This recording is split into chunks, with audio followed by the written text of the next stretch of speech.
3 నెలల్లో LRS pending దరఖాస్తులను పరిష్కరించేందుకు రాష్ట్ర ప్రభుత్వం కసరత్తు ముమ్మరం చేస్తుంది.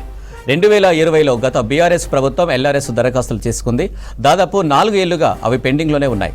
అయితే 2 రోజుల కింద పెండింగ్లో ఉన్న ఎల్ఆర్ఎస్ దరఖాస్తులపై కలెక్టర్లతో సమీక్ష నిర్వహించారు డిప్యూటీ సీఎం భట్టి విక్రమార్క, మంత్రి పొంగులేటి శ్రీనివాసరెడ్డి. నిబంధనల ప్రకారమే భూముల క్రమబద్ధీకరణ చేయాలని ఆదేశించారు. రైట్, పెండింగ్ ఎల్ఆర్ఎస్ దరఖాస్తుల క్లియరెన్స్ పై మరిన్ని డీటెయిల్స్ యాదగిరి లైవ్ లో అందిస్తారు. యాదగిరి, పెండింగ్ ఎల్ఆర్ఎస్ దరఖాస్తుల క్లియరెన్స్ కు ప్రభుత్వం ఎలాంటి చర్యలు తీసుకుంటుంది? డీటెయిల్స్ ఏంటి? అనిల్, ఈ ఎల్ఆర్ఎస్ సంబంధించినటువంటి దరఖాస్తులు గత సంవత్సరం అక్టోబర్లో దరఖాస్తు చేసుకో ఉన్నారు. అంటే రాష్ట్ర వ్యాప్తంగా కూడా మొత్తం 25 లక్షలకు పైగా ఈ ఎల్ఆర్ఎస్ సంబంధించినటువంటి దరఖాస్తులు పెండింగ్లో ఉన్నాయి. అంటే 2020లో అంటే దాదాపు 4 సంవత్సరాల నుంచి కూడా ఈ ఎల్ఆర్ఎస్కి సంబంధించినటువంటి దరఖాస్తులు పెండింగ్లో ఉన్నాయి. గత ప్రభుత్వ హయాంలో నేడు రేపు ఇవాళ ఇట్లా చెప్తూ కాలం గడిపారు తప్ప ఈ దరఖాస్తులకు పరిష్కారం చూపలేదు. అయితే కాంగ్రెస్ అధికారంలోకి వచ్చిన తర్వాత ఈ పెండింగ్లో ఉన్నటువంటి ఎల్ఆర్ఎస్ దరఖాస్తుల మీద ప్రభుత్వం ఫోకస్ పెట్టింది. అందులో భాగంగానే దీనికి సంబంధించి ఇప్పటి వరకు రాష్ట్ర వ్యాప్తంగా ఉన్నటువంటి ఈ పెండింగ్ దరఖాస్తులకు సంబంధించి 3 నెలల్లో పూర్తి స్థాయిలో వీటిని కంప్లీట్ చేయాలి. దీనిపైన ఇప్పటి వరకు ఉన్నటువంటి ఈ దరఖాస్తులకు సంబంధించి పరిశీలన కూడా చేయాలి. ఆ పరిశీలన చేసిన తర్వాత 3 నెలల్లో దీనికి ఒక పరిష్కారం చూపాలని చెప్పేసి ప్రభుత్వం భావిస్తుంది. అందులో భాగంగానే ఇప్పటికే ఒక పక్క డిప్యూటీ సీఎం భట్టి విక్రమార్క, మరో పక్క మంత్రి పొంగులేటి ఇట్లా అన్ని జిల్లాలకు సంబంధించినటువంటి కలెక్టర్లతో సమీక్షలు నిర్వహించారు. తర్వాత వీడియో కాన్ఫరెన్స్ నిర్వహించారు. ఏ జిల్లాలో ఎన్ని ఉన్నాయి, ఈ పట్టణ ప్రాంతాల్లో ఎన్ని ఉన్నాయి, గ్రామీణ ప్రాంతాల్లో ఎన్ని ఉన్నాయి, ఇట్లా ఓవరాల్గా రాష్ట్ర వ్యాప్తంగా ఉన్నటువంటి ఈ ఎల్ఆర్ఎస్ దరఖాస్తులు ఎన్ని, ఇట్లా ఓవరాల్గా దీని మీద సమీక్ష చేశారు. ఇప్పటి వరకు ఈ 4 సంవత్సరాలు కూడా ఇంత ఆలస్యం కావడానికి, ఇంత నిర్లక్ష్యంగా ఉండడానికి, ఈ ఎల్ఆర్ఎస్ దరఖాస్తులు పరిష్కారం కాకపోవడానికి గల కారణాలు ఏంటి అనే దాని మీద కూడా కలెక్టర్లతో సమీక్షలు నిర్వహించి అడిగి తెలుసుకున్నారు. ఇక అడిగి తెలుసుకున్న తర్వాత దీని మీద ప్రత్యేకంగా ప్రభుత్వం మరోసారి సమీక్ష నిర్వహించి ఇక 3 నెలలు దీనికి గడువు పెట్టారు. 3 నెలల్లో పూర్తి స్థాయిలో ఈ ఏదైతే నిబంధనలు ఉన్నాయో, ఎల్ఆర్ఎస్కి సంబంధించినటువంటి నిబంధనలు ఉన్నాయో, ఈ నిబంధనల ప్రకారము పూర్తి స్థాయిలో వీటిని పరిష్కరించాలని చెప్పేసి ప్రభుత్వం భావిస్తుంది.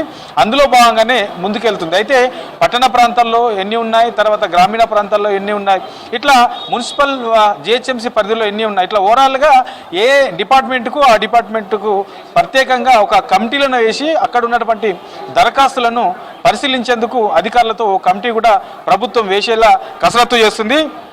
అయితే ఒక్కసారి మనకు రాష్ట్ర వ్యాప్తంగా ఈ 25 లక్షలకు పైగా ఉన్నటువంటి దరఖాస్తులు హెచ్ఎండిఏ పరిధిలో చూస్తే మనకు 3,58,000 దరఖాస్తులు ఉన్నాయి. తర్వాత గ్రేటర్ హైదరాబాద్ పరిధిలో చూస్తే మనకు గ్రేటర్ హైదరాబాద్ మున్సిపల్ కార్పొరేషన్ పరిధిలో చూస్తే 1,06,000 ఉన్నాయి. తర్వాత ఇక మిగతా మున్సిపల్ పరిధిలో చూస్తే మనకు 13,69,000 దరఖాస్తులు ఉన్నాయి. ఇక గ్రామ పంచాయతీలో చూస్తే మనకు 6 లక్షలు. తర్వాత అర్బన్ డెవలప్మెంట్ అథారిటీ పరిధిలో చూస్తే 1,35,000 దరఖాస్తులు, ఇట్లా మొత్తం 25 లక్షలకు పైగా ఈ దరఖాస్తులు ఉన్నాయి. వీటన్నిటిని కూడా పూర్తి స్థాయిలో ఈ 3 నెలల్లో కంప్లీట్ చేసేందుకు, పరిష్కార మార్గం చూపేందుకు ప్రభుత్వం కసరత్తు చేస్తుంది. అందులో భాగంగానే ఈ గ్రామాల వారీగా, మున్సిపాలిటీల వారీగా ఈ రాష్ట్ర వ్యాప్తంగా కూడా ఆ శాఖలను దృష్టిలో పెట్టుకుని ఏ శాఖలో ఎన్ని ఉన్నాయి అనే దానిపైన, ఏ పరిధిలో ఎన్ని ఉన్నాయి అనే దాన్ని పూర్తి స్థాయిలో ఒక అంచనాకు వచ్చిన తర్వాత దీని మీద అధికారులతో ఒక కమిటీ వేసి ఆ కమిటీ ఆధ్వర్యంలోనే ఈ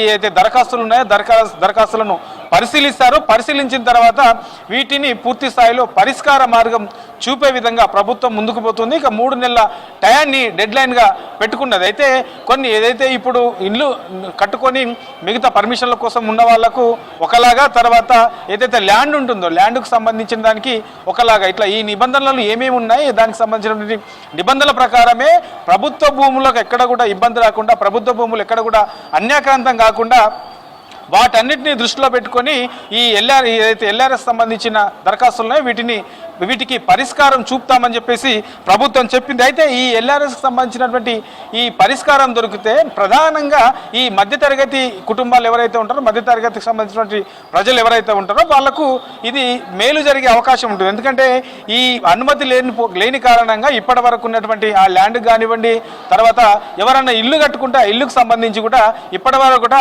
బ్యాంకు లోన్ తీసుకుందామన్నా బ్యాంకు లోన్ తీసుకొని సిచ్యువేషన్, తర్వాత ఎవరికన్నా దానికి సంబంధించి రిజిస్ట్రేషన్ చేసుకుందామన్నా చేసుకోలేని సిచ్యువేషన్. ఒకవేళ ల్యాండ్ ఉంటే ఆ ల్యాండ్ అమ్ముకుందామన్నా ఇంకొకరు కొనాలన్నా సో ఇవన్నీ కూడా దేన్ని కూడా అర్హత లేకుండా పోయింది. 4 ఏళ్ల నుంచి కూడా వీళ్ళందరూ కూడా రిజిస్ట్రేషన్ చేసుకొని ఎదురు చూస్తూ ఉన్నారు. ఎప్పుడెప్పుడు అవుతుందా ప్రభుత్వం నుంచి, ఎప్పుడు గ్రీన్ సిగ్నల్ వస్తుందా, మాకు పరిష్కార మార్గం ఎప్పుడు వస్తుందా అని చెప్పేసి ఎదురు చూస్తూ ఉన్నారు. ఇక 4 ఏళ్ల తర్వాత ఈ కాంగ్రెస్ ప్రభుత్వం వచ్చిన తర్వాత ఈ ఎల్ఆర్ఎస్ పెండింగ్ దరఖాస్తుల మీద ఫోకస్ పెట్టింది. పూర్తి స్థాయిలో ఉన్నటువంటి ఇప్పటి వరకు రాష్ట్ర వ్యాప్తంగా ఉన్నటువంటి ఈ ఎల్ఆర్ఎస్ పెండింగ్ దరఖాస్తులకు 3 నెలల్లో వీటికి పరిష్కారం చూపే విధంగా ప్రభుత్వం ముందుకెళ్తుంది. అనిల్.